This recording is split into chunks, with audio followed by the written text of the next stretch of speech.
Professional wrestling is the one true sport. Other sports have their share of intense, dramatic moments, but nothing can compare with professional wrestling.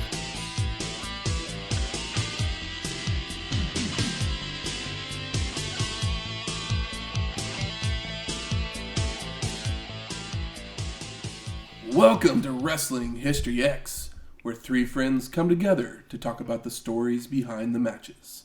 I'm Matt. I'm Mike Kong. And I am Shocktastic Shane. Welcome to episode 98, Clash of the Champions 24. Where 24 champions clash. Oh, yeah. No. That's the tagline. Tagline redacted. I mean, there might be that many champions in WCW at this time. They got so many belts. Do they? I mean, they got at least 5 of them. Yeah. Okay. You know, and then for a while there, I don't know if it's still going on, but you had the multiple tag team championships. Oh, yeah. The It's like the six-man tag team, the U.S. tag team, the World and NWA. It's like, oh, yeah, they just took... It seemed like they've been taking their time to unify them, and I honestly don't know if they're unified at this point or not. That's right. And then you've got the WCW, the NWA, the U.S., the TV. You get a belt. I feel like there's... You get a belt. Am I missing one? A belt for you. World Championship, NWA World Championship, NWA and WCW Tag Team Championship, Television Championship, U.S. Championship. Yeah, that's all of them. Damn. In WCW at this time. I'm pretty sure that we're not going to see all of them represented here. But this is the 24th Clash of the Champions, produced by WCW. It would take place on August 18th, 1993, at the Ocean Center in Daytona Beach, Florida. Daytona. With an attendance of 8,903 people. That's actually a pretty good turnout for why are WCW. they not running a pay-per-view? Yeah, It's being Clash. I guess Daytona was starved of wrestling at this point in time. I mean, it's the old Florida territory that Dusty used to run, basically. Yeah, and we will see Dusty, but not in ring. Maybe he called up all his pals. Maybe he did a Mellow Yellow commercial about it. If you've ever seen those, haven't seen those, you should look them up. He did Mellow Yellow commercials? Yeah, there's some Dusty Rhodes Mellow Yellow commercials. There's at least a couple of them on YouTube, but yeah, they're pretty great. But we're in Florida, and this is the first time we've been in Florida since you joined us, Shane? No, we have been there once, at least once. I remember we were there for WrestleMania 8, if I remember right. Not Daytona though, right? Not Daytona. No. But yeah, this is, I think last time I brought mimosas. I can't remember if we've been there again where we had food or not, but obviously it wasn't memorable if we were. So yeah, we are back in Florida. First time in Daytona that at least I'm a part of. So I went on my little deep dive on the interwebs and tried to figure out foods that are popular in Florida. What is the sandwich? What is the favorite flavor of ice cream? I didn't actually look for that one. I was just trying to think of something last second, and I said something stupid instead. Yeah, so I looked up the sandwich, and apparently, specifically in Daytona, the popular sandwich, or one of the most popular, is the cod Reuben. Very much like your traditional Reuben, except for instead of corned beef, we have some corned cod, battered and fried cod. But yeah, it has all the traditional Reuben deliciousness to it. Thousand Island dressing, sauerkraut. Didn't have Swiss cheese on this one, but we added a little substitution. And then it's all on toasted rye with a nice little Shinerbach beer battered fish. I went to my friends over at Republic Gastropub right here in Oklahoma City and said, hey, hook me up. And I got a yes in my text message reply from the GM there. So I was excited because I've never had one of these before. And yeah, a combination I would have not ever thought of. Yeah. But spoiler alert, I already ate mine. Yes. Pretty good little idea. I've only had one bite so far, and I've been waiting for us to start talking so I can do what I love to do and make a little crunchy, delicious noise on the mic. So, yeah, here we go. It's good. It's real good. Yeah, it's kind of one of those things where, like, I would order it, but I don't know if I would go out of my way to make it at home. Kind of like a Reuben. It's like, I'll order a Reuben. I don't think I've ever made a Reuben at home, and not because it's difficult. It just doesn't seem like the kind of thing that I want to eat like 3 days in a row. Yeah. If it was a special occasion, hell, something like Clash of the Champions even, where, gonna have a 24. group 24 of friends is a special around, number. create something unusual for the occasion that you've never tried before. Why not go for a fish sandwich? The sandwich is almost like a perfect stranger combination. Oh my gosh. Ooh. And speaking of perfect strangers, a couple days prior to Clash of the Champions, it would come to an end after 8 seasons. Love that show. Never seen an episode. Oh, you're missing out. It amazes me that you haven't ever seen at least an episode of Perfect Strangers. I mean, the theme song alone. I watched a lot of Nick at Night Standing as tall a kid on the wings of my dreams. in the 80s, and I don't think, or like in the 90s, and all the way up through high school, I watched a lot of Nick at Night, and I guess it just never made it to Nick at Night. It did. It wasn't like the #1 rated show or anything like that on ABC. It was part of TGIF, part of the original TGIF. Oh, really? Yeah, see, TGIF. I think it got moved to Fridays like 4 seasons in, I believe. 4 or 5 seasons in. Was it? Because I remember Family Matters and all Step by Step and Full House very well. I was a big TGIF kid, but I'm just a little bit younger than you guys, and I think that's why I missed it. Family Matters was a spin-off of Perfect Strangers, as Harriet was the elevator operator in their apartment building. Oh, okay. So she was a character first on Perfect That's Strangers. the mother, right? Yes. Yeah, she's Mrs. great. Winslow. We love her. Carl Winslow showed up as well, a couple really? times, and then they spun them off into Family their Matters. awesomeness. And in in Family Matters, maybe I just don't remember the first season. I don't really feel like it was actually ever about Carl and Harriet. I mean, they were... The first season it was because Steve Urkel was only supposed to be just like a 1 episode. He was supposed to be your like Kimmy Gibbler, right? Where he just comes in. Kinda, but like, I don't even think he was supposed to be as much of an impact or as a player as Kimmy Gibbler was. I think he was only supposed to be there for like an episode or 2. But he's a star. Yeah, it became Urkel from there. Yeah, when I was a kid, I was the asshole kid that anytime somebody called the show Urkel, I corrected them. That's the kind of piece of shit I am. But yeah, it's not called Urkel. You should But definitely Urkel, watch I mean, there's a Perfect reason Strangers. people called the show Urkel because he's Cousin the Larry, main event. Cousin Balky. I mean, it's Maybe I'll hit Perfect Strangers Bronson Pinchot. in a few years when I can't remember if he Cheers. actually won an Emmy for playing Balky. I know he'd been I believe nominated so. for stuff, I but believe so. I've also found that Louis Anderson, Who I love. I'm a huge Louis Anderson fan. he was originally hired to be Larry. yeah, it would They didn't not want have to spend lasted for 8 they didn't want to spend the seasons. extra money on the suits. I don't see it lasting for 8 seasons back in the 80s with Louis Anderson. Why not? That was when Louis Anderson I was... think Louis Anderson was a bigger name than... Yeah. I can't even think of what his name is right now that played Larry. Oh, why'd you have to do that?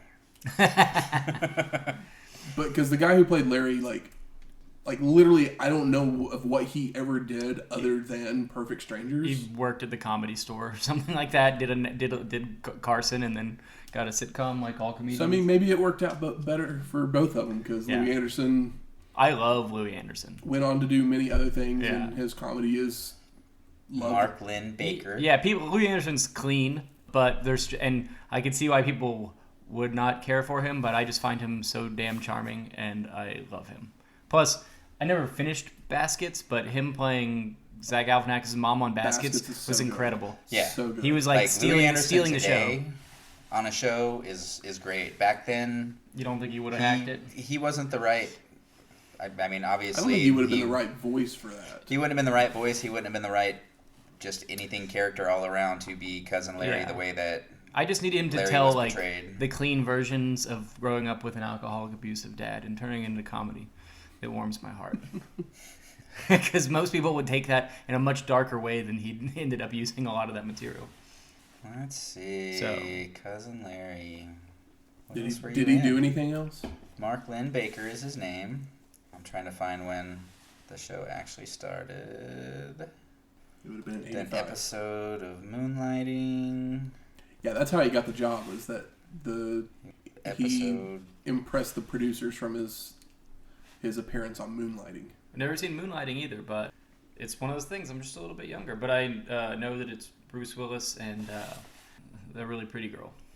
Oddly enough, he did an episode of Family Matters, but he wasn't Larry Appleton. He was somebody named Mr. Benner. Yeah, after that, he's done lots of single appearances in Ally McBeal, Spin City. He had a couple episodes of Hanging with Mr. Cooper. He's a bit part boy. Yeah. Kind of seems that way. Nothing Law wrong and with Order. that. And most people would love that kind of career. He had Do a show that's moderately successful and then do bit parts into your 60s and retire. 9 episodes of Blue Bloods. Let's see if anybody at Clash of the Champions are bit time players. I can probably name one or two. We get narration over photos of the participants in matches tonight. Oh, and it's very Trapper Keeper.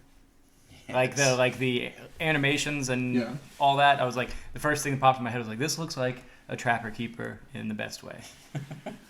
And then the logo for Clash of the Champions comes on the screen.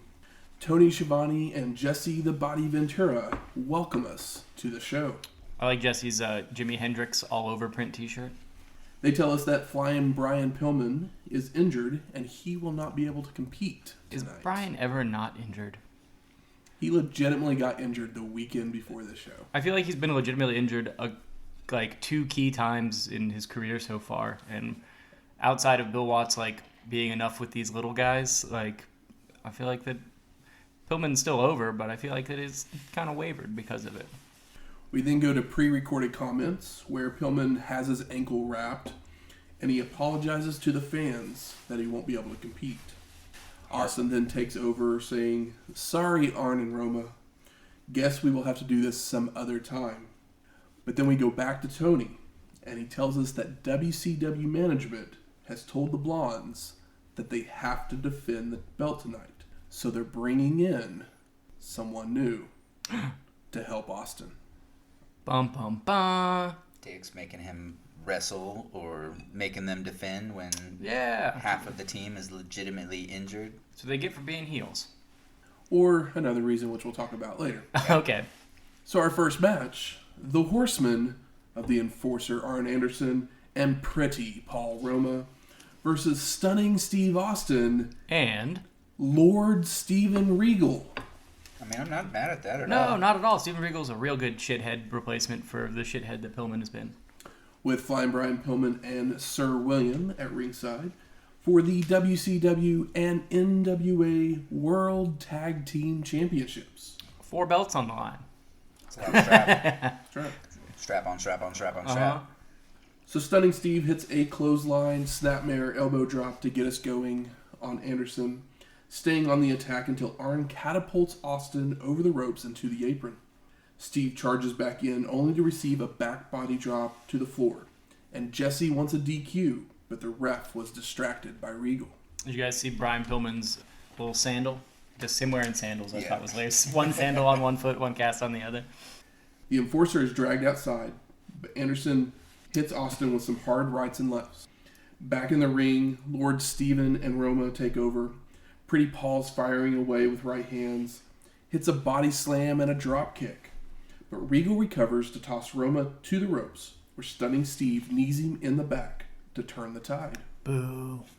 Austin's in to continue the attack with a back elbow, vertical suplex, begins to choke Paul on the ropes, and as the ref backs Steve away, Pillman joins in with chokes of his own. Ah, Damn rascal. Hey, they made this happen. You forced this on us. That's right. Regal sends Roma to the ropes, telegraphing a back body drop. So Pretty Paul goes for a sunset flip, only for Lord Steven to just sit on him, followed by a somersault senton and a gut-wrench suplex for a 2 count. How about that somersault senton, guys? Never knew Englishmen could fly. Yeah, I know. I thought he was catch only. Tanya, Regal back in the day was the shit. Yeah, like that senton was a thing of beauty. Stunning Steve goes for a turnbuckle smash, but Roma blocks and reverses. Fires up with right hands, only for Austin to go low with a knee to regain control. Steve follows with a second rope elbow drop. Regal with an Irish whip, charging in with a shoulder block and a knee drop. The enforcer's then chasing Sir William on the outside, so the ref goes to get him back to his corner, while Pretty Paul reverses a body slam into an inside cradle for only a 2 count. Austin's backing away from Roma to receive a big left hand from Anderson, followed by Roma hitting a stun gun, crawling to the corner, and makes the tag. But the ref was distracted by Regal jumping in the ring. Lord Steven with the European uppercut, Irish whip and charges in, only for Paul to leap up and take Regal over into a pinning predicament for a 2 count. Roma then delivers an enziguri to Lord Steven and makes the crawl for the hot tag. Arn's cleaning house with a back body drop, back elbow, goes for a DDT on Austin, but Lord Steven hits the enforcer to break it up. Pretty Paul takes Regal out to the floor, and both Sir William and Pillman get on the apron. The ref is trying to get Bryan down, while Stunning Steve goes to toss Anderson into Sir William with the crutch in hand. But Arn reverses, so Austin takes the blow. Oh my god. The enforcer then rolls up Steve for the pin and the win. And new! What? Horsemen of Champions. I mean, Horsemen are champions, but... I mean, if you're going to swap it, you swap it when the partner is injured. Yeah. They can come back later. Like, Regal's not going to be the new blonde. So, you know, put it on the Horsemen. Let the heels have it. You know they'll take care of it. How great would that be to have him as the third Hollywood blonde? So, if you remember the last time we were in WCW land, I mentioned the Disney MGM tapings where they filmed a whole bunch of stuff. Yeah. This was the downside of those tapings. Bischoff held off the title change at Beach Blast, even though, you know, they had filmed stuff with the Horsemen being champions. So Pillman goes and gets injured. Yeah. Well, they can't just hold off the match until he's healed. Yeah. They have to do the title change because they have no more footage of the Blondes as champions. So they had to insert Regal into this match. But I think that it works pretty well because it also gives a good reason for them to lose. Because like, why Regal is good here, it's still a new team, so you have like that out. That would be great, except for this is the last time that the Hollywood Blondes were a thing. Really? As Austin and Flyin Bryan go their separate ways. Oh my god! And they're never a team and never team up again. That's crazy. I thought that the Hollywood Blondes lasted quite a bit longer than this. No, it felt like they Flash did. in the pan. Like in real time back then, it felt like they, you know, looking back on it now, it feels like they were together for a whole lot longer. Yeah, and it's like legitimately like 12 months. If that. Yeah, I was thinking more like. I mean, because 6. I think we've seen like a couple of matches, and the first one they were not the Blondes yet. They're like we recently just saw them start to do the camera thing and like really like click, and now it's all over, and that bums me out. But it's okay, because it's gonna have to be. We then go to the stage, and Eric is there with the Horsemen. Roma says, "People call me the weak link, but these guys believed in me." And Arn says, "They had the last minute change, but we adapted, and now you have to call us champs." Hell yeah. A solid promo here. I like that Paul Roma is like, fuck you, I am a Horseman. Because he's good. He's not a Horseman, though. He is. I'm sorry. In name, he is. I think that he fits. It's not maybe what we all want, but I think that he gets a bad rap. I think he gets a bad rap. What is there to complain about? He's good in the ring. He's got a good look. That is Paul Roma. That's what you're complaining. Yeah. I don't know. I'm pro Paul. Sorry, Pretty Paul. Y'all are too harsh. Hey, I'm closer to being a grumpy old man than you are, so I'll be that guy today. I don't have Eric Walks to complain about yet, so don't even compare the two. Not fair. So we're headed to our second match. Beautiful Bobby Eaton versus Too Cold Scorpio. Say what? Now, this is the match that Regal was actually supposed to face Scorpio in this match. But when Regal got moved to the tag match, wow. Beautiful Bobby got the call. Beautiful Bobby, pretty good substitution.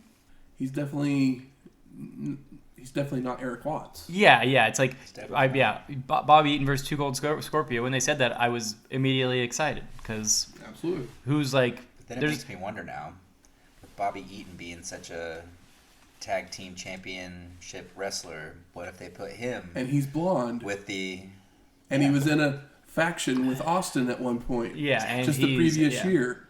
He has been a heel. That's right. It makes too much sense. Yeah. I forgot. Well, maybe they didn't want. Maybe Austin and him didn't get along. Who knows? I don't know. Or Pillman said, "Fuck him. He's not taking my spot." So, bring in the Brit. Exactly. Tony tells us there's a contest for a new Camaro Z28 going on later in the show. I wonder how real that is.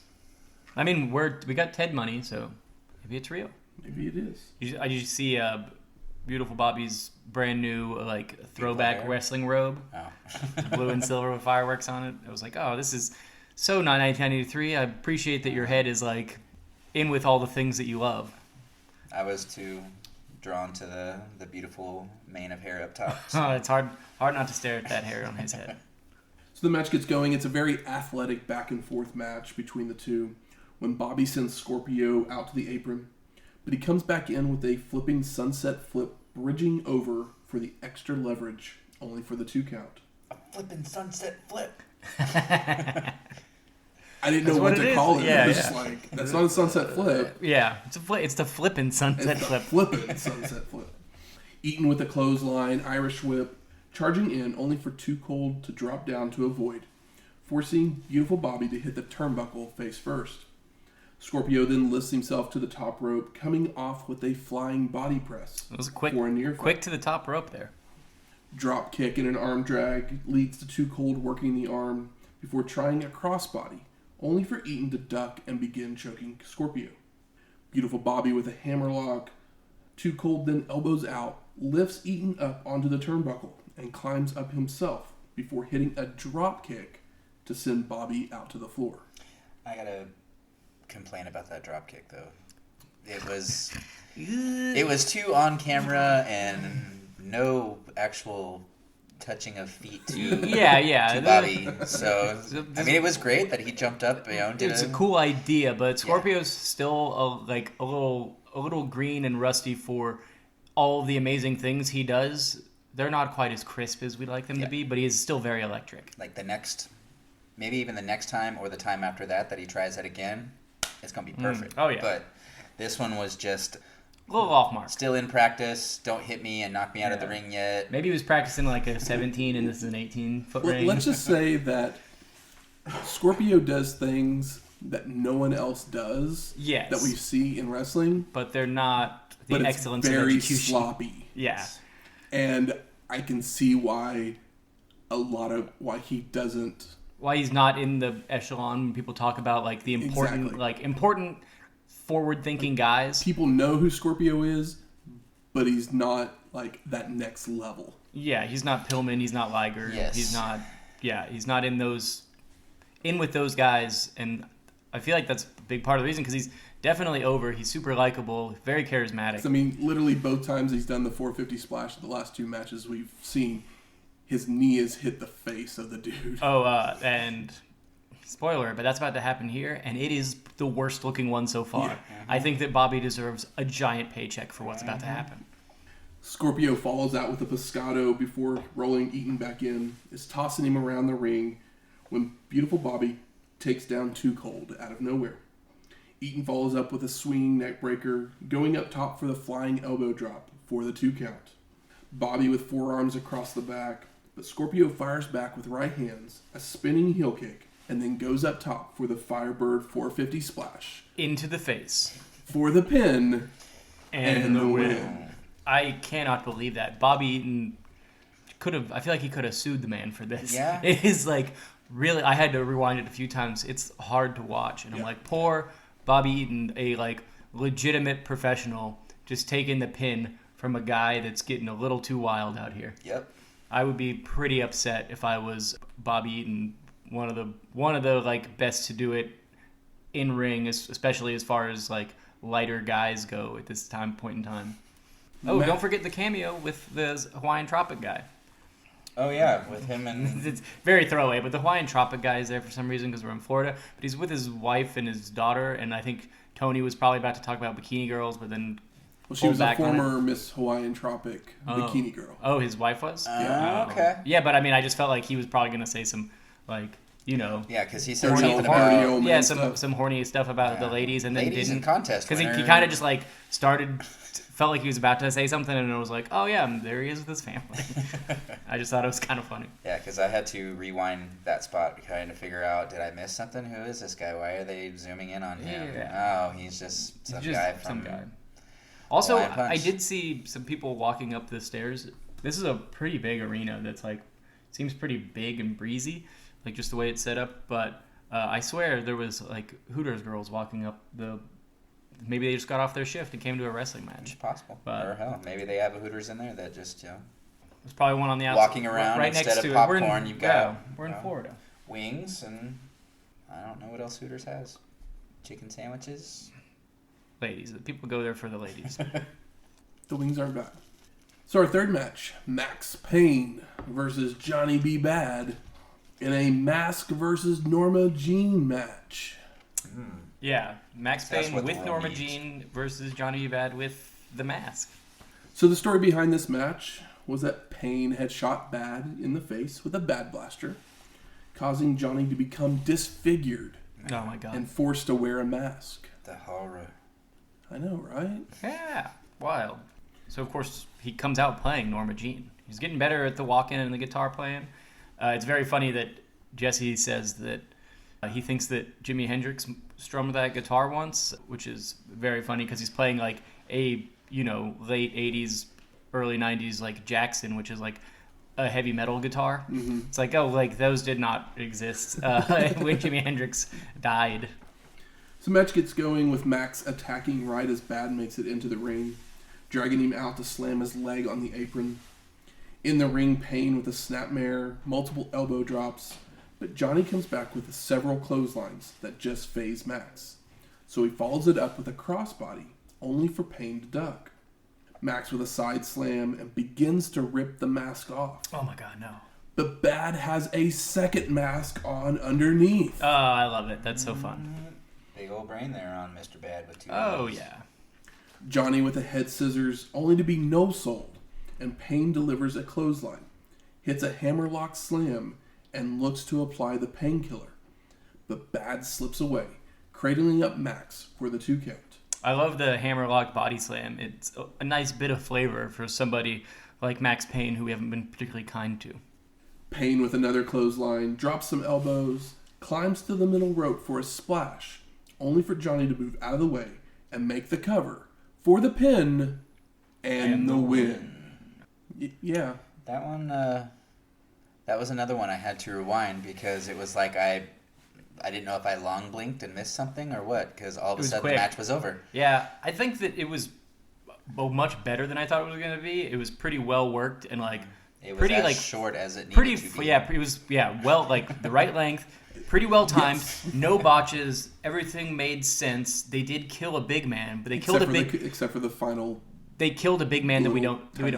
Yeah, we don't. They killed a big man that we don't care about. So Yeah. I'm not mad about that because at least Johnny B. Bad could hold a microphone for the next 3 years and I'd be okay with it until I wasn't. Yeah. Post-match, Bad gets Norma Jean from the ref before being interviewed by Jesse.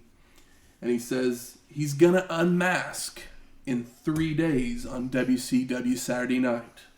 And when, and then when he said this, I was just like, so you're not disfigured and you didn't really care if you lost or not? Yeah. It'd be really funny if he does it and he just like sells it really hard and takes off one mask, a second mask, but he has a third mask on and doesn't take that one off. Rick Rude style where it has like a print of his face on it instead. Yes, I love that. That would be incredible. Third mask is an airbrush of Johnny B. Bad's face. That would be awesome. I'm sure they didn't. Yeah, we haven't got quite that funny yet, but that is a good ass I did idea. like it was a little comical there at the end of that little interview where he kisses the guitar and says something about I'm gonna have to go get guitar lessons now. Yeah. Something like that. I was Made completely, a match for guitar. Now you gotta learn how to play. Yeah, I was completely pleased with this match more than I should have been. It was quick. It was painless. I would say it was perfectly booked for what these two guys can do. Yeah. I mean, considering how much we bitched about the last match that we covered of theirs, this one... Yeah, it's quick, to the point, and like I said, well worked. Yeah. Bravo, Johnny B. Well, then we go to Flair for the Gold with Ric Flair and Fifi the Maid. Whole setup on the stage. Oh, yeah. Like a house. Daytime talk show. Yeah, But- setup. Yeah, a but a little daytime bit talk show with a meets dining a- room entrance, or Yeah, it's like a daytime talk show, but if like it also they still put the part that goes to like the cooking where they do the cooking segment. It's like, oh well, we built instead of building just the part we needed, we also added the the two burners in the corner. Rick welcomes his guests, Sting and the British Bulldog, Davey Boy Smith. Whoa. They start talking Fall Brawl and War Games. I like Fall Brawl and War Games, I think. Yeah. I like War Games. I'm just trying to remember if I liked Fall Brawl. I like Sting and Davey Boy. Well, War Games is going to be at Fall Brawl. Oh, that's right. Yeah, I always get confused because I'm like, it's the same thing, but just pick a name. This year it is, yes. Yeah. Then Davey Boy starts yelling about everybody cooking. I think he was high, guys. He is something. I like the cooking thing. Everybody's cooking. The It means they're hot. the actor in me kept screaming at the TV that everybody kept turning their backs to the camera. Yeah. Yeah, to talk to the microphone in the crowd. All of a sudden, Sid Vicious, Colonel Robert Parker, and Harlem Heat show up. I know. Oh, shit. I popped for Harlem Heat. I'm sure we all did. Yeah, I forgot that they had shown up. We haven't seen them yet. Harlem Heat are members of the WWE Hall of Fame, and Booker T is also a member of the WWE Hall of Fame on his own. You know what that means? He's He is a a two-time Hall of Famer. I'm glad someone else got to do it. Sid starts yelling, "If you were as smart as you act like you are, you wouldn't wait this close to War Games to name who your partner was." And I was like, has he never watched wrestling? People Sid, name their partners. Wasn't he a fucking mystery partner? Like, He was a 3 mystery. shows ago? He was a mystery opponent on the last WCW Yeah. show. Exactly. Also, it's Sid, so the answer is yes. He's never watched wrestling. Yeah. We're not talking. surprised he didn't Yeah, just, you know. yeah. We're not talking about. Can we do this real quick? Yeah, we're not talking about Bobby Eaton or somebody that actually cares and respects about wrestling. Sid cares about wrestling about as much as Lex Luger or Ultimate Warrior. So Davey Boy then's like, "All right, let's tell him." And Sting says, "Our partner is going to shock the world because he is none other than the Shockmaster." Pyro goes off and the Shockmaster falls through a wall, Right through the wall. losing his glittery stormtrooper helmet. And everybody's seen this. Everybody's seen this a bunch of times, but you normally don't see the whole clip. You just see the fall. The whole clip with them building it up, it just makes it so much better.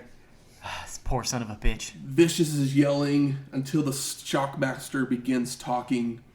And if you didn't know who it was, it sounded a lot like the Black Scorpion, which means that it was Ole Anderson. Come on, I'll show you the man who rules the world. They call me the Shockmaster. You ruled the world long enough, Sid Vicious. Get ready. Come on. If you want a piece of me, you want a piece of me? Come and get me. Come after me, Sid. I'm ready. Along with Davey Boy, Sting, and Dusty Rhodes. We will see you at the Fall Brawl, at the War Games. Until then... It's way too long. He could have sped it up. If I was him, I would have probably said it as fast as possible and sprouted a tail, put it between my legs, and ran away. And he talked about pay-per-views then, like old people talk about Facebook now. The Fall Brawl at the War Games on the Facebook. Ugh. So two things. That was a stormtrooper mask covered in glitter. I wonder who had to paint it. Many things, but two things that I'm going to mention. It's not Dusty Rhodes. No, but it's Dusty Rhodes' idea. It's going to be Dustin Rhodes as his other partner. Hey. Just so you're not disappointed when we get to War Games and it's like, where's Dusty at? Yeah, I mean, we all love Dusty, but in ring at this point in time in '93, wouldn't we just prefer to see Dustin? I mean, yeah. And Shockmaster is none other than Tugboat Typhoon, who we last saw at Royal Rumble. So the voiceover was just Ole. The voiceover was Ole. Because you can't put a mic. They don't have money to put a mic in a Stormtrooper mask. No. God, and it's the worst. I hate that voice so much. It's like the worst voice for anything ever. You just have to listen. It's so funny that they would think that the people thing didn't is, Tugboat's voice isn't bad. Yeah. It's just like, have him pre-recorded. Yeah, put his voice through the changer if needed even, but don't give us the exact same thing because it was without a doubt. Make sure that he knows Black that Scorpion. the bottom of the set's not breakaway and he has to step through it and can't just walk into it. There's rumors that It was going to be the Warrior, right? Well, no. I was going to say, no way. They had They have Warrior money. They had practiced him going through the wall before the actual show. It's not like they did it one time and that's what they got. But after they practiced it, David Crockett put a different kind. They did a different kind of wall. Yeah, because it looks like the bottom is like the problem. Like he tripped over. Like they had a stabilizing board at the bottom that probably wasn't necessary. So they did it many times. And you can't see, practicing, obviously. But then they put a different kind of wall, and it was David Crockett's fault.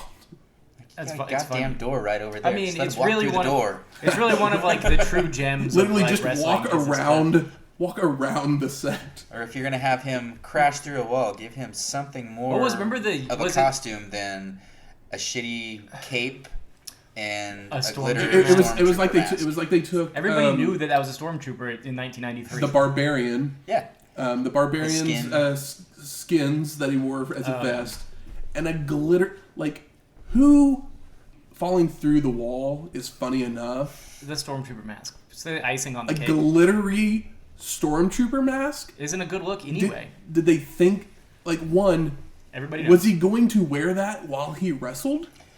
I've never seen a Shockmaster match, so I have no clue. I don't even know if there is one. I think there is only one, maybe? He's at War Games. Okay.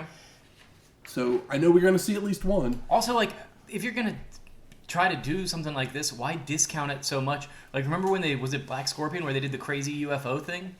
That, crazy spaceship thing that, opened up on, the catwalk?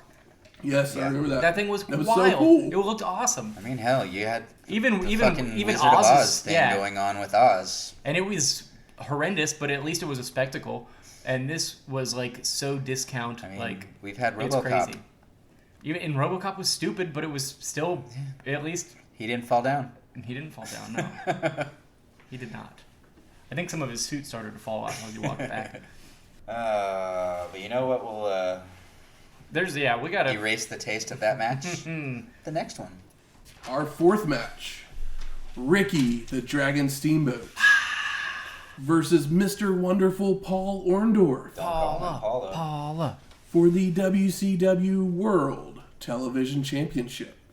I like Paul Orndorff's 60s cream style rock and roll tune. I was like, this is pretty this is pretty good. This is a pretty cool thing for him to come out to as a heel. No vocals, just some good old guitar riffs. Would you call it wonderful?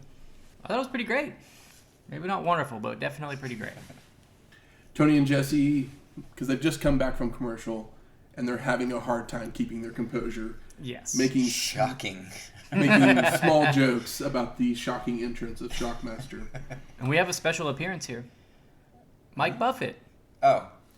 We do have Michael Buffer as the guest ring announcer. I was Buffer. Yeah, I'm like, Mike Buffett? Who's Buffett? that? Jimmy Buffett's younger cousin. But no trademark phrase for this one. Nope. No.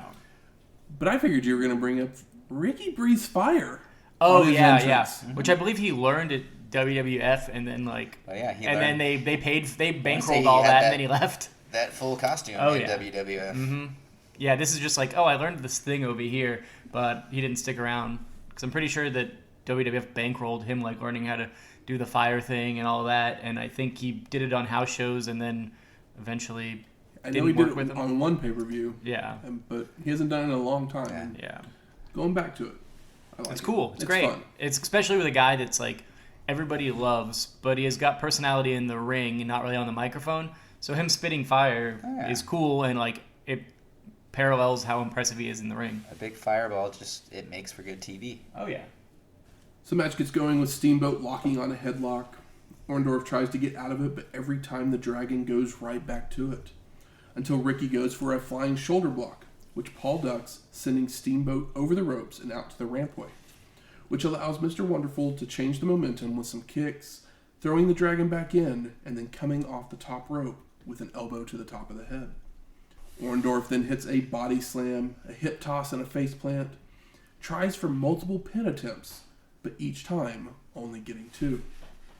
Paul dumps Ricky to the outside and drags him back to the apron. Goes for a head slam into the turnbuckle, but it is blocked and reversed by the Dragon. Steamboat then climbs to the top, coming off with a flying judo chop to the head for the near fall. Ricky with a back suplex, but he hurts his own head, which causes a delayed cover for 2. The Dragon's chopping away on Mr. Wonderful, which sends him over the ropes to the floor, and Steamboat follows out with a plancha.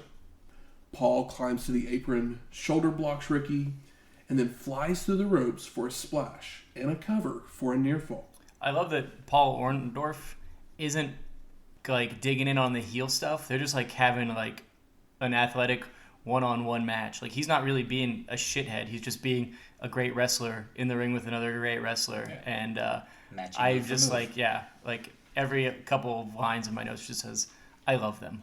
I love them here. I love them together. It's like your dad and... My dad? Well, I mean, we're always talking about Mr. Wonderful and his like old dad face, and then I'm trying to think of the comparison. Your cool relation uncle. Your dad and your uncle having a match where you're just like, who's gonna win? Yeah, I love them both. Mr. Wonderful again tries for multiple pin attempts, even trying for one with leverage. But the ref sees it and stops the count. I spoke too soon. There's your little heel energy. Yeah. And Orndorff thinks he has won. Paul grabs the belts from Ventura, still thinking he has won. Yeah, I love that. From the ring, he's just like, I got this shit. I'm taking my shit. I'm going. When the Dragon comes from behind for an O'Connor roll for the pin, and no! Mr. Wonderful kicks out. That's a high spot. Come on.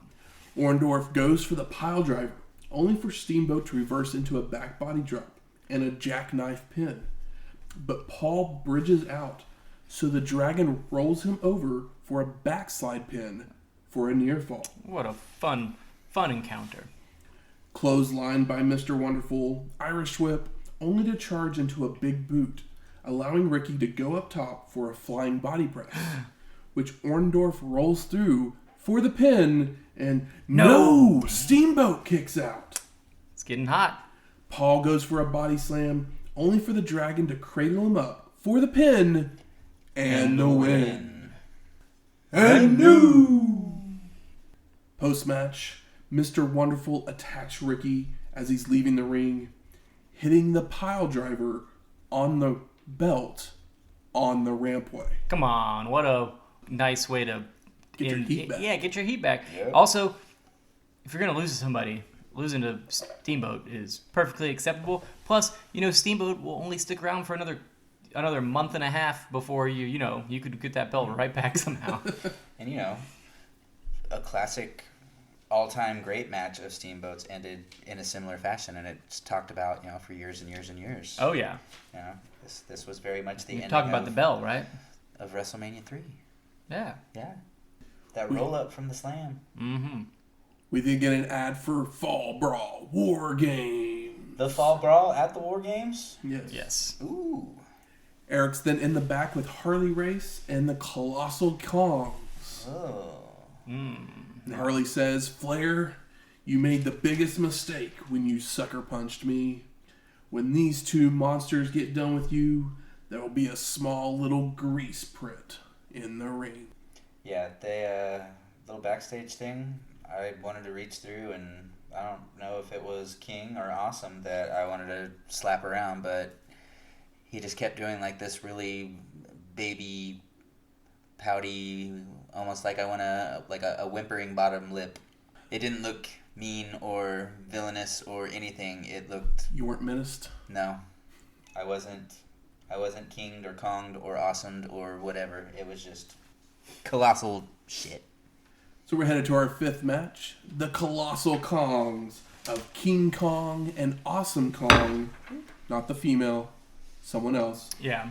Versus Sting and the Nature Boy, Ric Flair. I wonder who could possibly win this match. It'll be a colossal upset if it's not who I think it is. Yeah. We get Michael Buffer again. Big buff. But he says a different phrase than we're used to. He says, "Man your battle stations." I was like, Oh, Buffer. All right. all right, Buffer. Yeah, shouldn't you save that for Fall Brawl War Games? So the Kongs miss a double clothesline on Sting to begin. And then the Stinger drop kicks them both. Body slams them both to force them out to the floor to regroup. Those Kongs aren't so colossal if with old Stinger just taking them to task right off the bat. And we see, and Harley on the outside is like, "That's impossible." I mean, yeah, that's kind of how I felt. I was like, really? We're going to go this hard on these guys already? Yeah, it seemed very much that... I'm working with Rick tonight, not from underneath. This was the answer to the big man body slam challenge that WWF had soon before. It's Sting, like, yeah, fuck Sting. you, none of your guys can slam anybody. Our guy's gonna slam 2 in 1. Yeah, that's a pretty interesting point because, like, yeah, Sting gets that whole angle done in 20 seconds as opposed to like a month and a half. And he didn't even have to fly in on a helicopter. No. It goes straight to the Pier 6 once they're all back in the ring, with Flair taking one of the Kongs to the outside, coming off the apron with a single sledge, while Sting gets clotheslined by the other Kong in the ring. Sting moves to avoid an elbow drop, hits multiple drop kicks, a clothesline, a Stinger splash, and the crossbody for the pin and the win. My God. I blinked. What'd I miss? Crowd went wild. Rick even finishes brawling with his Kong and starts chopping away on Race while the finish is happening. It's fun to see Ric Flair and Harley Race anywhere near each other. Post-match, Flair comes off the top rope with another single sledge to a Kong, and then the Nature Boy and the Stinger high-five and woo for the crowd. Old Sting. The no idea man. Tony Schiavone then interviews the two at ringside, and Schiavone brings up that they will be facing each other for the NWA title on Saturday. Yes, now the match makes perfect sense. It's been a while since what? Since 1989? I guess we had one of the many trilogies in 1989, 90.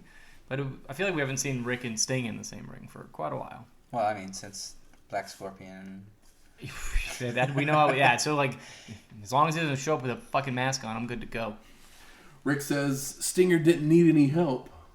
I was just here to make sure Harley kept his nose out of the match. And then they both put each other over, and that they got respect for each other. Oh, that's nice.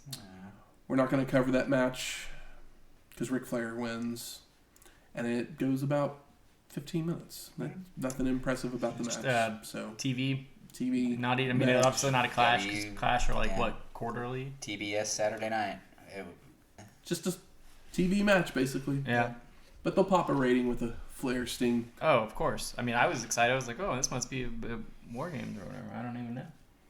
No, it's Davey Boy, Sting, Shockmaster, and Dustin Rhodes. Sorry. Dusty Rhodes. Yeah. old Dusty Dustin. At the War Games, at the Fall Brawl, on the Facebooks. And the Twitters. Yes. So we head to our 6th match.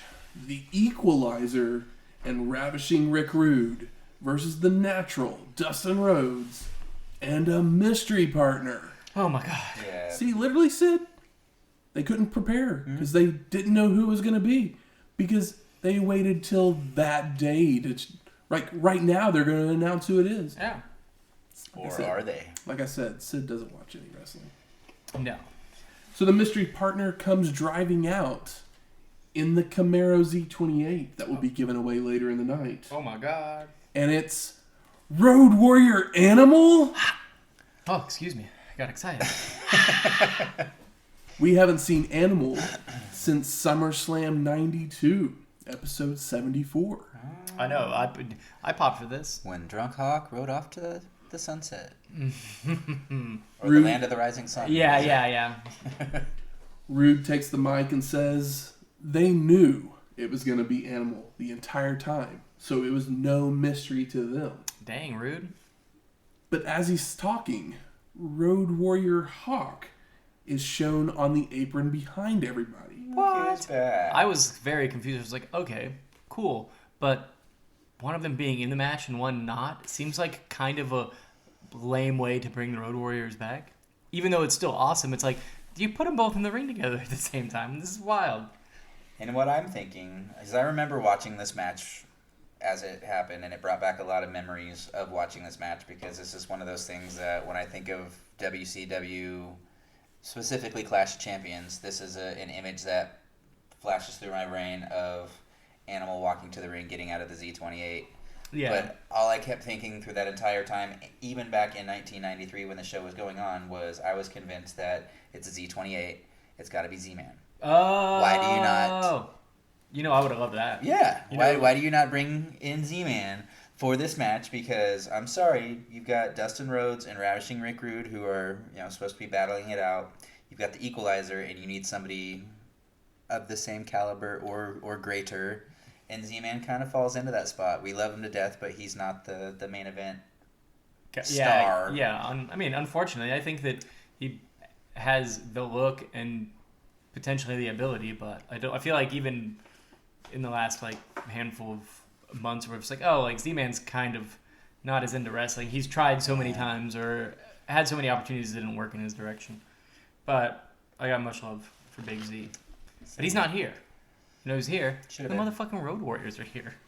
Animal then takes the mic and he says, Dusty used to be on LOD's side, and now it's Dustin's turn.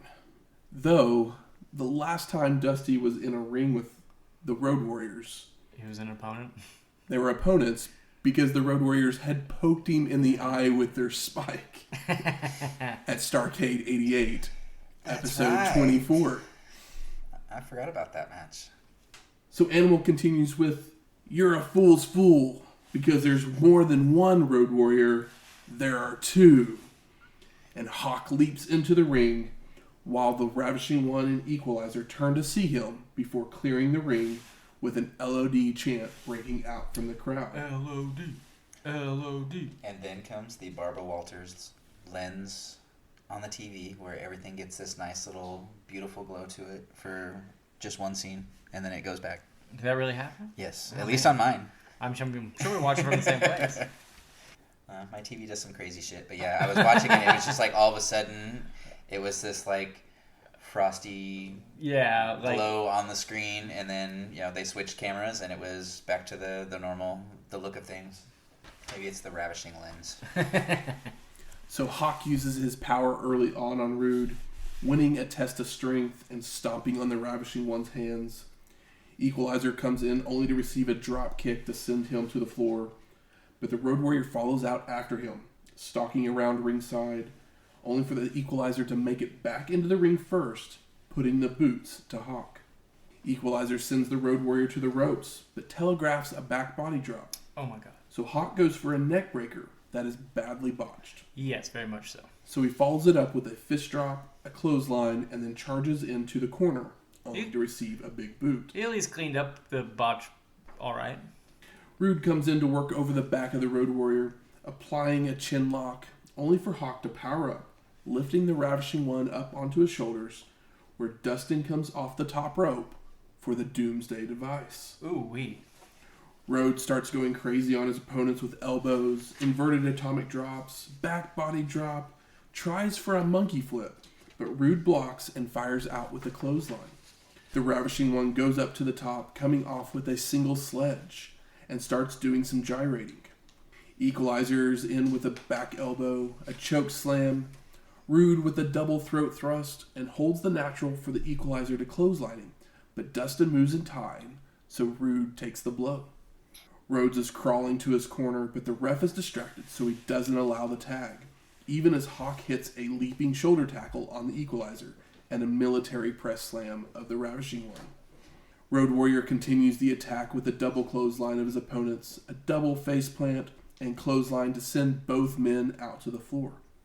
Rude's back on the apron, where Hawk brings him back in with a vertical suplex, only for the Equalizer to come from behind to knock the Road Warrior out to the floor. The Equalizer picks up Rhodes for a body slam as Hawk heads up top, coming off with a shoulder block onto Dustin, which causes him to land on top of the Equalizer for the pin and the win.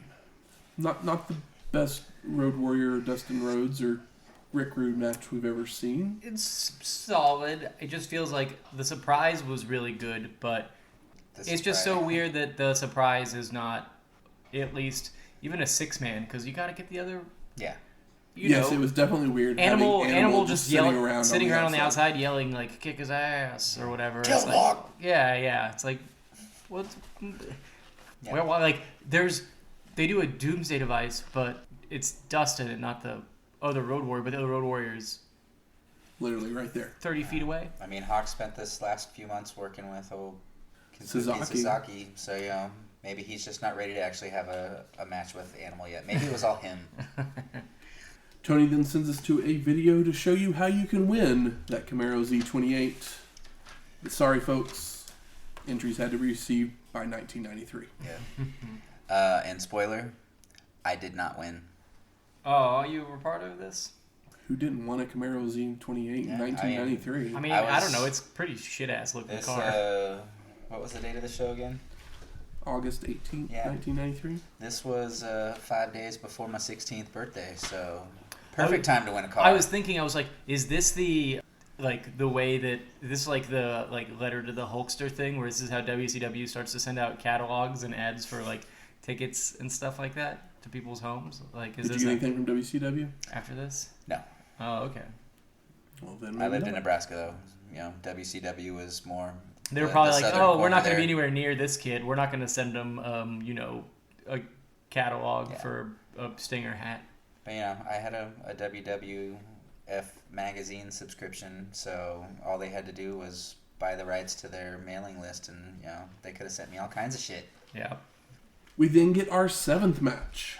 The British Bulldog, Davey Boy Smith, versus Big Van Vader. Oh, come on. With Harley Race for the WCW World Heavyweight Championship, with the disqualification rule waived. I think that, Tony's just talking over the entrance, and this is like a big match. I'm like, what are you doing here, man? Just talking about other things as these wonderful stars walk to the ring. I was pretty disappointed in Mr. Schiavone. So the waiving of the DQ rule means that if Vader is disqualified, the title can change hands. And I mean, we all know Vader to be pretty rough and loose with the rules. So, and we get Michael Buffer once again, and this time he does say those famous words, which I can't say because he has them trademarked. Oh, come on. We don't want to get sued. Come on. Can we say it in Pig Latin? If you want to, you can. You can't say, let's get ready to redact it. You can say that. He's very litigious. Really? With those words. What a jerk. I don't respect that. I'm sorry, Michael Buffer, but you've lost any respect that I had for you. Hey, with your I copyright will law say, bullshit. Thanks, bro. If it matters, or I don't know if we'll get in trouble for it, but I've used his voice for our lip sync thing, so it was his voice. Maybe it's okay then. I think it's okay if you use his voice. Yeah. Hey, I'm anti-Michael he brought Buffer us our second lip sync anti-buff victory with your copyright crap. They're words. So the two men start brawling on the rampway, and Vader hits a clothesline, goes for a suplex, but is blocked, and Bulldog reverses into a stalling vertical suplex, following up with multiple clotheslines and a dropkick to send Vader back into the ring. Davey Boy goes for a slingshot splash, only for Vader to get his knees up. Vader starts pounding away with stiff shots in the corner. I love those stiff shots, Jesus. Before tossing Smith out to the floor. Vader follows out, goes for the splash, but the Bulldog moves. So Vader goes right into the guardrail. Davey Boy then with a front suplex onto the guardrail as well.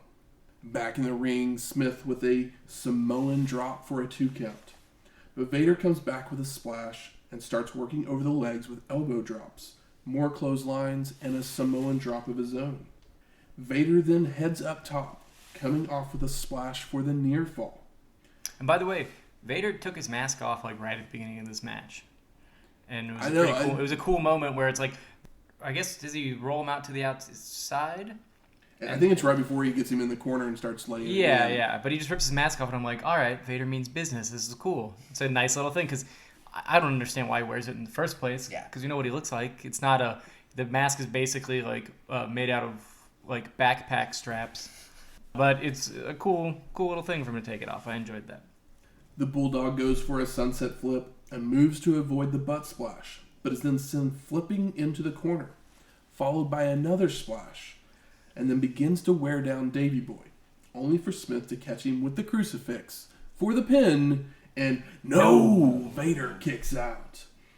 Back to the stiff shots in the corner, and Vader heads up top, only for the Bulldog to hit a drop kick to crotch the big man. Now it's Davey Boy's This turn. drop kick was quite a bit better than Too Cold. Just putting that out there. Now it's Davey Boy's turn to unload in the corner, and charging in with the clothesline, only to run into a big boot. So Vader hits the Vader bomb Oh my god. for the pin, and No, Smith sir. kicks out. The big man goes up to the middle rope, coming off, but the Bulldog catches him with a power slam. But the ref is knocked down, so there is no one to count. Oh my gosh. Catches Vader. Catches Vader. He catches Vader. Like I mean, they I know both. he's already held him in a stalling vertical suplex. Yeah, they but both like just kick the idea out. of I'm gonna catch Vader. They both kick out of signature moves. Yeah. Vader picks up and slams him. You get a ref bump. Like this is all like textbook stuff. Davey Boy goes for another stalling vertical suplex. When Harley crawls into the ring, taking Smith out at the knees, Boo. causing Vader to land on top of the Bulldog, Double boo. and the ref crawls over to make the count for the pin and the win. Textbook intelligent wrestling match. Can't complain about this finish. Harley's trying to be kind of Bobby Heenan-ish, but it's just not working for me. I mean, there's only one Bobby Heenan. Yes. Post-match, Race continues to go after Davey Boy's knees, and Vader joins in on the attack, when all of a sudden, Cactus Jack comes running down the rampway. It's been a while. The fuck? He was probably hurt, I'd imagine. Vader meets him out there, and the two men begin to brawl, but we're out of time, and we get credits. I know. Yeah. I needed like another 30 seconds. Tune in Saturday night. Those stalling suplexes on Vader, like there was at least 2 in the match. Yep.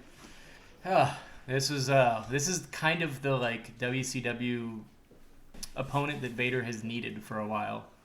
Vader's had great matches with other guys, but nobody that's big and capable the way that Bulldog is. Yeah. So like, yeah, this was good shit. Agreed.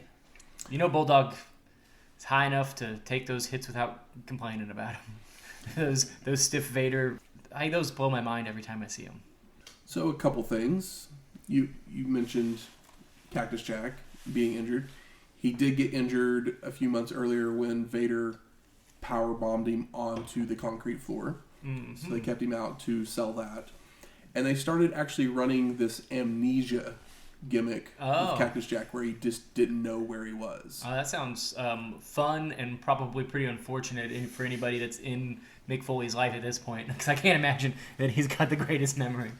But they quickly dropped that and moved him back into this feud with Vader as soon as he was pretty much healthy. So yeah, and chances are he could always take a break for injury, and it would be reasonable. Yeah.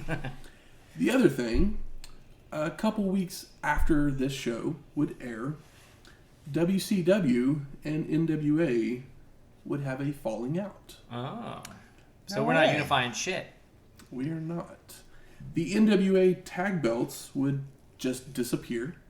And so we have the Horsemen as the WCW World Tag Team Champions. The Roma effect is kicking in already.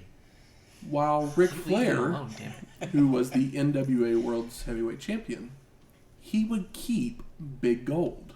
Ooh. That's his. But they would change the title, the name of the title, to the WCW International World Heavyweight Champions. That's right. I forgot they did that. Okay, but so he just hijacked Big Gold? Well, he technically That's his belt. he owns the belt because he has to put a deposit down whenever he wins the belt. Mm-hmm. So it's his property, basically. So he keeps the belt. But I mean, wasn't it his? Well, I guess.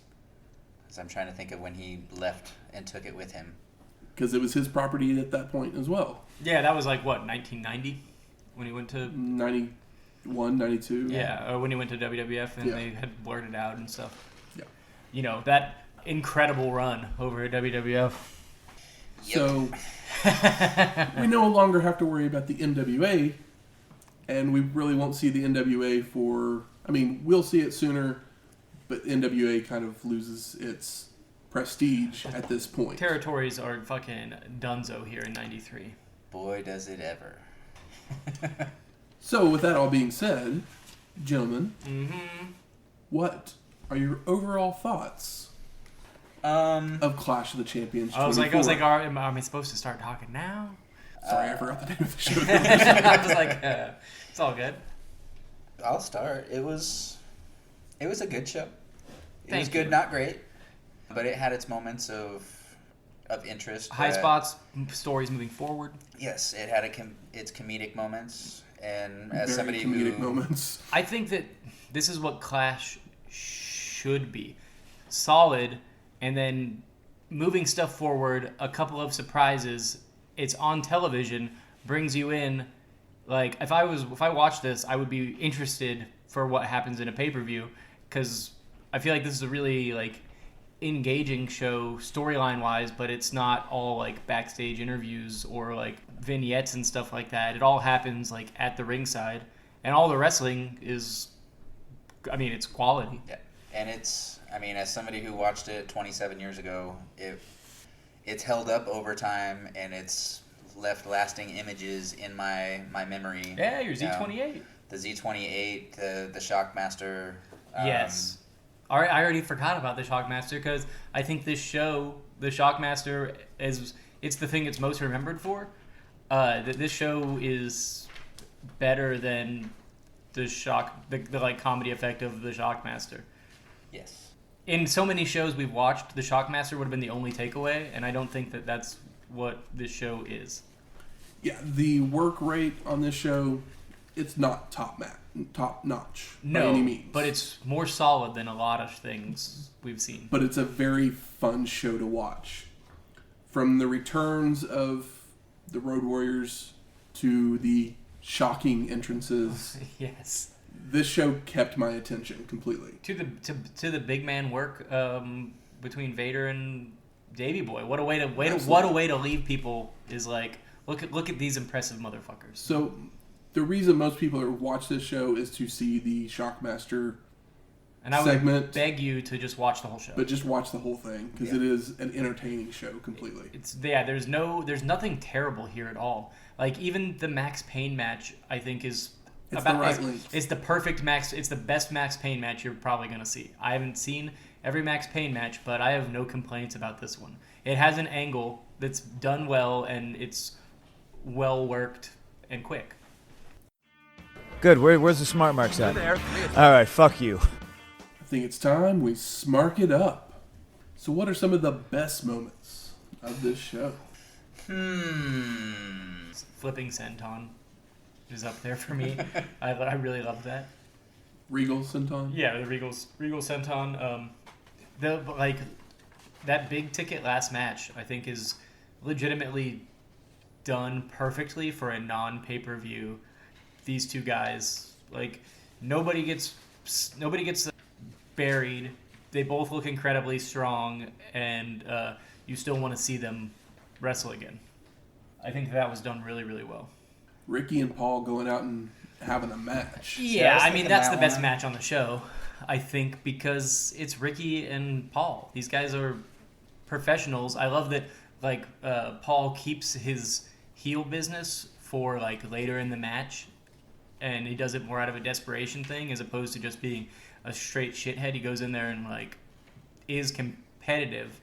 It almost has a very, like, beefed up, like, amateur wrestling vibe, where it's like these guys fucking know what they're doing, and it's not, you know, all clotheslines. Like, these guys know how to work, and they're working together.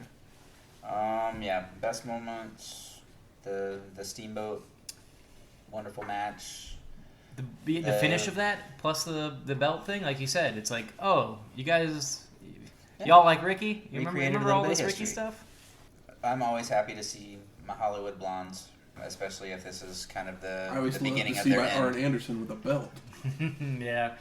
I mean, you throw Bear Daddy Arn out there, I'm always happy to. So Yeah, I mean, I think that the least interesting match on the show has two of the biggest stars. yes, so that it could be made somewhat interesting, or at least get people's attention. Yeah, I mean, all it is like try to put Sting over more party, because I don't even think Rick enters the ring. No, He never gets tagged in. No. Yeah, it's like Sting just clears the it house. was just and, to sell their match for that following Saturday. yeah, and for Sting to be like, I respect this man. It's like, okay, well, I I respect guess him. we're going to put Why don't over you kick a his ass Sting now? and Flair match. I don't know. I mean, they're both faces at this point. Yeah. So but it made sense. Yeah, it was I it was didn't fine. hate on it by No, any no, means. like I said, it pushed. It was the right things- amount of time. Yes, it pushed things forward. Like I said, I think this is what Clash should do. Is it should be an event that brings in viewers and should wet their whistle for potentially giving them money for a pay-per-view. And I think that this show did that incredibly, with the exception of Shockmaster, which I think that, you know, somebody could easily see if they were tuning in and be like, okay, well, this sucks. And like, but, you know, in hindsight, you take that out of here, and I think this is one of the most solid clashes. How about most disappointing? I think the Kongs were even on the show, but they served a purpose. The Disney tapings Yes. that we had to have not a healthy Hollywood Blondes Final tag team final defense. tag team match, lose the belts Yeah. instead of be able to Now that I know it's holding it the- off until they're both healthy and they could lose it as an actual team. Yeah. Now that I know it's their last match or whatever, now I'm disappointed. But beforehand, I didn't know that was the case. Yeah. So I'm just like, that's a bummer way to go out. Absolutely. Yeah, I didn't remember it being their last, so that might be you know, part of my most surprising too. Yeah. I mean, William was great here. But like you said, why didn't William have his original match when you put Bobby Eaton over here? There's no way in hell Steve Austin and Bobby Eaton can't work together well. Exactly. They probably work together better than Regal. Basically, they're saying Paul Roma is better than Steven Regal, but is he better than Bobby Eaton? I don't know. I don't think so. But then if you think about it, Regal versus Two Cold Scorpio, that's a clash in styles completely. And We saw the senton. How would the senton? how would that have worked out? I don't know. Who knows? I mean, well, I'm not opposed to seeing it. But I would like William to see Regal it. can have a great match with a mop. So that's true. But when you put it on paper, But what if it's what like, if you whoa. Yeah, what if you put the mop on a spring? Then what happens? true. Either way, I'm down to see it. Then you get Sir William involved, and Yeah, he whacks old Scorpio on the back with the umbrella. there you go. I'm not gonna lie. I'm setting aside the Max Payne bad match and the Sting Flair Colossal Kongs match because they were the right amount for what they were. Yes. I like those matches. I I'm- like them for what they are. I'm not even concerned Yeah. about those matches. But the I love the Road Warriors coming back, but the match itself with guys like Rick Rude and Dustin Rhodes, Oh yeah, not the best use that of is Dustin. not and a Rick good Rude. match. No. They're- It is, and the thing is, like, Why do you need a Doing- mystery partner to go against? yeah, doing that Equalizer. angle is Exactly. doing that angle essentially takes away the chances of that being a good match. You know what I mean? It's Yeah. like, okay, it takes away the excuse for them to try to have a good match, to waste their energy on it, because like, what does it really matter? So I get that, but yeah, it's like Rick Rude but it keeps Rick Rude and Dustin like on opposite sides of the same ring. I mean, so were there's they that. even in the ring at the same time? I don't think so. I don't remember Rick Rude doing anything. I think, I mean, Dustin basically did the Doomsday Device, and then he did the hot tag. Yeah. And then Hawk didn't. Hawk yelled bullshit and stuff. And Hawk didn't listen to the ref at all and just kept doing stuff. And then he botched a couple things. Yeah. So, I mean, I love Road Warrior Hawk, but this was not a good showing for him. No, this was it. Like I said, it pushed things forward. It got a big pop. It was the right amount of time. So that's why this whole show is solid, because even the stuff that's not great at least makes sense. How about best performer of the night? That's tough, because any show that Ricky Steamboat is on, it's pretty hard not to say Steamboat. I almost have to give it to Ricky. Yeah, it's like Steamboat and Orndorff, strap that belt around their combined waist, because... I can see I've got one of my off-the-wall oddball ones again. All right. What do you got? I look for, or I try and remember the thing that stood out to me the most and the thing that I couldn't take my eyes off of. So the best performer to me on this show was Brian Pillman's sandal. Oh my god! I guess if it's like the thing that I kept thinking about, it's really Regal senton. But the sandal definitely is a nominee, because the sandal cracked my shit up. Yeah. I don't know. There's just something that makes you smile about seeing Brian Pillman with it almost barefoot. How about most surprising? Road Warriors. Michael Buffer. Oh yeah, old Buff. Like, I was not expecting Buffer this early. I'm going for Harlem Heat, because I I totally forgot about Harlem Heat, but yeah. I mean, they didn't do anything; they just stood there. But it was just I looking knew at him, like, I was like, oh my god, I forgot how young. It's cool how they come out like fully formed with like the matching gear and the look. Like, so sometimes it takes. Do you like remember what their team. names were though at this point? No, because it's not Stevie Ray and Booker T. I don't know. It was Cole and Kane. Those names suck. Yeah, they do. So did they become Booker T and Stevie Ray? When They just changed Sister their Sherry comes along. Yeah, they changed their name when Sherry comes along and joins them. Oh, that's gonna be fun. Yeah. Anything else surprising? Did we miss anything else? That I didn't hate the show. This was the Shockmaster thing. For some reason, I thought the Shockmaster thing was on 30-minute weekly show. I didn't realize that it was on a bigger thing. Like, Clash is basically are in your house before in your house, where it's like, this is, some Clashes are better than some pay-per-views we watch. Like, it's legitimately like a almost pay-per-view quality show every time. At least the way that it's like built up and the amount of money they put into it and all that stuff. Like, it's typically a spectacle. And there were no legends from 40 years ago that were Clash the microphone. Remember when Clash 20 was great, and then they did that Starcade thing and it sucked? Slamboree, sorry. I was like, it's hard. Do you remember many Starcades that didn't have suckage? They've tried so many different gimmicks with Starcade. It's like, just let it be a show where everything gets resolved. Making their way to the ring. It's trivia time. Oh my god. Snap. This week, the category is Music of the Mat. It's my music. Break it down. Music of the mat. Music of the mat. So I'm going to play a Harley song. Race Jepsen. And the first person to buzz in with the name of the wrestler whose theme I am playing gets 3 points. All right, so we're gonna do our ants. Yes. Oh man, this has gotta be Shane? The Fabulous Rougeau Brothers. That is correct. beautiful. Because we got some All-American Boys. Yeah. I wouldn't have got it even with the vocals. Good on you, brother. And I'm a Rougeau fan. You can go back and listen. I like the Rougeaus a lot. But my first thought was like, this has got to be some WCW early piped in stuff. But the song started to get going. It was like a version of Orient Express or something like that. Oh yeah. So I had to wait until some sort of a note change. Yeah, good guess, man. I would have And then all of a never sudden- guessed it. Not without hearing the whole song. Maybe they say something Jacques on there. and Ray were singing in both ears all of a sudden. So Shane with those 3 points.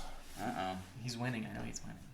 It's now Shane 23, Oh my God. Michael 16. Got a ways to go, sir. I'm a full touchdown ahead of you I get it. with the extra point. Next week, ECW Hardcore TV from August 24th, 1993. That's the day after my 16th birthday. Ooh. Did you watch this? No, because I didn't really watch ECW back then. Yeah. It's not that time yet. Music for this week's show is Driver's Death. That was the theme from Clash of the Champions. And Vader won our main event, so we're going to play his theme, Afro Rock by Heavy Business. Such a weird name. Yeah. I don't come up with the It should be title. the Ginger Shuffle. Exactly. If you like this episode or any of our other ones, please go out there and rate and review us on iTunes, Stitcher, Google Play, or wherever you find your podcast at. Leave us, as Michael says. 5 stars or no stars. And if you want to email us with any comments, questions, concerns, or recipes, because Shane's always looking for some help in that area. Always. And we're going to Philadelphia next time, so give me some Philly recipes, because they're starting to become as difficult as Georgia. And you can always do that at WrestlingHistoryX@gmail.com, or you can even do it on Twitter, where we're always tweeting away about something or other. So, At Wrestling. wrestling. Typically wrestling. I mean, typically wrestling. Sometimes food, though. Oh, yeah, that too. At Wrestling HistoX. That's Wrestling HISTOX. We'll talk to you next week.